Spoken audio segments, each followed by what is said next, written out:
Malaysia kan ada hantar satelit, tapi pernah terfikir tak Malaysia hantar satelit ni untuk apa sebenarnya? Kalau ikut dulu lah kan, since daripada tahun 1996, Malaysia ni dah hantar 15 satelit ke orbit bumi. Tapi yang menariknya, semua satelit ni function dia bukannya sama pun. Ada yang untuk komunikasi, ada yang kamera untuk angkasa, ada yang belajar untuk buat eksperimen, dan ada juga yang masuk ke industri macam pertanian, bencana, IoT semua tu. So dalam video ni kita nak borak satu soalan yang simple. Malaysia hantar satelit ni untuk apa? Okey, kalau korang tengok awal-awal dulu, satelit dekat Malaysia ni dia lebih fokus kepada komunikasi. Salah satu contoh senang yang aku rasa mesti korang familiar dan juga ingat adalah Miasat 1 dan juga Miasat 2 yang dilancarkan pada tahun 1996. Dan fungsi dia masa tu lebih kepada siaran TV untuk hantar data dan juga panggilan antarabangsa. Senang cerita untuk mudahkan korang kat luar sana faham, satelit ni dia sama je macam menara komunikasi. Cuma kalau menara tu dia berada dekat atas tanah, satelit ni dia berada jauh di angkasa sana. And disebabkan kedudukan dia tu sangat tinggi, dia boleh cover kawasan yang sangat luas. Contoh yang paling mudah ataupun yang senang untuk korang nampak adalah dekat rumah yang guna satelit Astro ataupun mana-mana pengguna yang menggunakan servis siaran satelit. Itu adalah contoh paling mudah functionality yang disediakan oleh satelit kita. Lepas je fasa communication,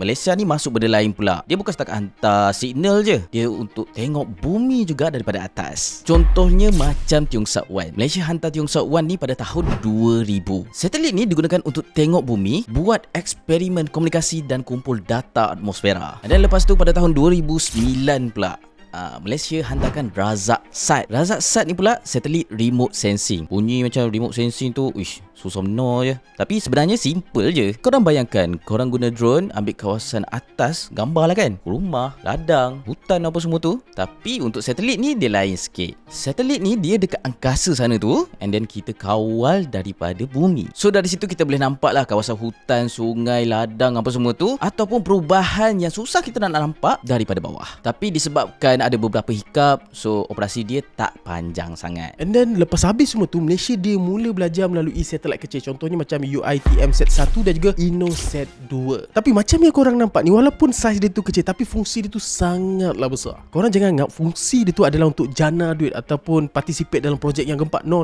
Fungsi satelit kecil ni adalah untuk kita sendiri rakyat tempatan bina pengalaman dalam industri angkasa lepas. Senang cerita, kalau korang nak shoot konten video, takkanlah korang terus nak shoot movie ataupun series macam level-level platform Netflix. Tak kan? Mestilah korang akan belajar editing, lighting, audio, framing dulu, barulah korang terus shoot. Satelit kecil ni pun sama juga. Dia menjadi apa aku nak cakap ni, training ground untuk pelajar, engineer, local researcher untuk bina satelit, untuk test sensor, untuk kawal sistem, untuk belajar macam mana kita nak mengoperasi sistem pengendalian satelit dan baca data sebenar yang diambil daripada satelit itu sendiri. Kalau korang tanya kenapa Malaysia perlu belajar daripada satelit yang kecil, kenapa tak terus ke satelit yang lagi advance dan juga canggih? Reason dia simple saja, untuk bina pengalaman, kepakaran dan juga kemahiran dalam industri angkasa lepas. Sebab kalau korang nak tahu, industri angkasa lepas ni salah satu industri yang sangat complicated, sangat berisiko, terutamanya kalau korang tiada persediaan langsung. Sekarang cerita satelit Malaysia ni masuk ke lebih praktikal.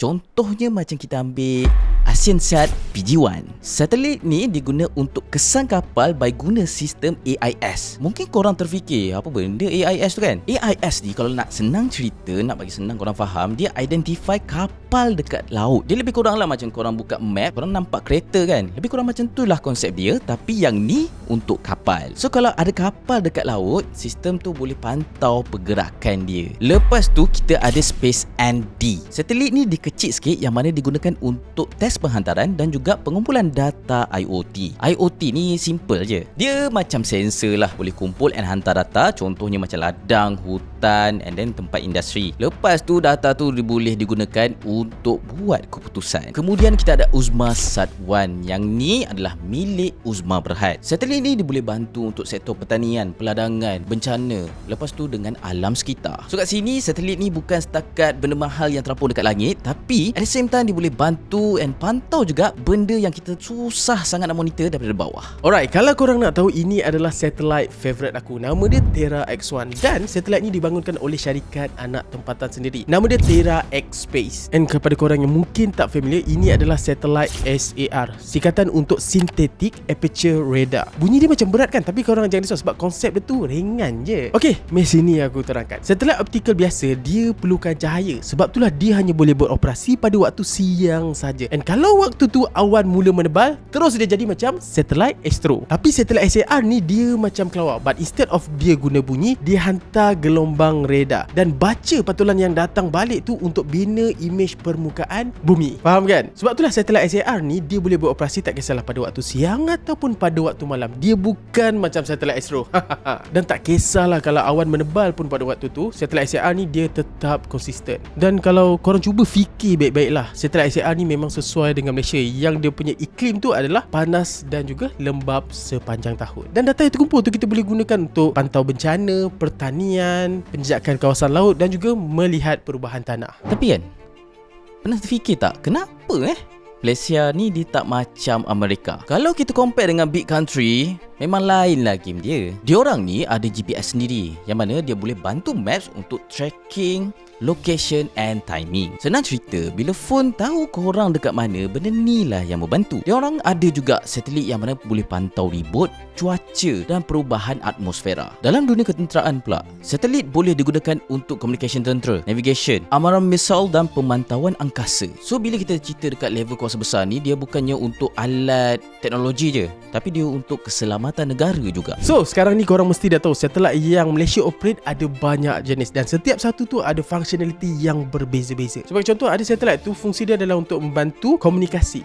pemantauan, penyelidikan dan juga industri. Tapi satu benda yang korang kena ingat, Malaysia sekarang ni dia punya industri angkasa lepas belum lagi sampai level-level negara besar. Contohnya macam Rusia, China, India dan juga NASA dekat Amerika. Tapi sebelum aku end video ni, ada satu benda yang aku nak tanya korang. Antara semua aspek satelit yang beroperasi oleh Malaysia ni, korang rasa mana satu yang paling penting dan juga crucial untuk industri angkasa lepas Malaysia?